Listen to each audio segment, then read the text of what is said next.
যারা দুর্নীতির সঙ্গে যুক্ত আছে, চোর আছে, সব গ্রেফতার হবে।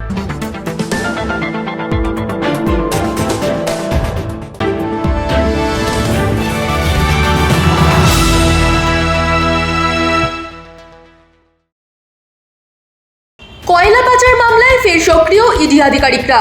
দিল্লি থেকে আইপ্যাকের অন্যতম ডিরেক্টর বিনেশ চান্ডেল গ্রেফতার। এরপরই বিস্ফোরক মন্তব্য করে বসলেন বিজেপি নেতা অর্জুন সিং। তিনি বলেন, এবার একে একে আরো অনেক পান্ডা ধরা পড়বে। একদম যারা দুর্নীতির সঙ্গে যুক্ত আছে, চোর আছে, সব গ্রেফতার হবে। সোমবার রাতে দিল্লি থেকে ইডি গ্রেফতার করেছে আইপ্যাকের ডিরেক্টরকে।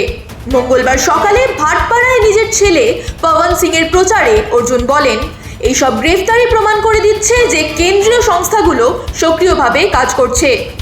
10 এবং 14 নম্বর ওয়ার্ডে বাড়ি বাড়ি জনসংযোগে ছিলেন বিজেপি নেতা। তিনি আরও বলেন, চুরি দুর্নীতিকাণ্ডে যুক্তরা ধরা পড়বে। তার ছেলের জয়ের ব্যাপারেও বেশ আত্মবিশ্বাসী তিনি। একদম যারা দুর্নীতির সঙ্গে যুক্ত আছে, চোর আছে, সব গ্রেফতার হবে। দেখুন, ভাটপাড়া মাটি সবসময় শক্ত ঘাঁটি বিজেপির। 2019 সাল থেকে এমএলএ আছে। একটা লোক পাবেন না যে বিজেপি বিরুদ্ধে কথা বলবে, যাদের স্বার্থহানি ছাড়া। যারা স্বার্থ নিয়ে চলে তারা বিজেপি বিরুদ্ধে করে। কিন্তু যে পরিস্থিতি ভাটপাড়া করে রেখে দেওয়া হয়েছে, সে পরিস্থিতিতে ডাবল ইঞ্জিনের সরকার খুব দরকার আছে। ভাটপাড়া সমস্ত ইন্ডাস্ট্রি, রাস্তাঘাট, কোনো বিজনেস ব্যবসায় সবটা লাটে তুলে দেওয়া হয়েছে। এই জন্যে পশ্চিমবাংলা বিজেপি সরকার খুব দরকার আছে। নরেন্দ্র মোদীজির নেতৃত্বে বাংলায় সোনার বাংলা হবে, নিশ্চিতভাবে বাড়বে। যে কাজ করে থাকে তার অভিজ্ঞতাটা খুব ভালো থাকে। ভোটের আগে বিরোধী শিবির থেকে এই ধরনের মন্তব্য চর্চা আরো বাড়িয়ে তুলেছে রাজনৈতিক মহলে। দেখুন, এই তো একটা ছেলের জন্য ওর বাবা প্রচারে থাকবে, তো একটা গর্ব ব্যাপার তো আছেই। ওর বাবা এখন এতদিন থেকে এখানে রাজনীতি করেছে, তো বাবা একটা নিজে পার্সোনাল একটা ফ্যাক্টর প্রচুর কাজ করে। মানুষের সঙ্গে যা চেয়ারম্যান ছিল 10 বছরে, ফের কত বছর 20-20 বছরে এখানে বিধায়ক ছিল।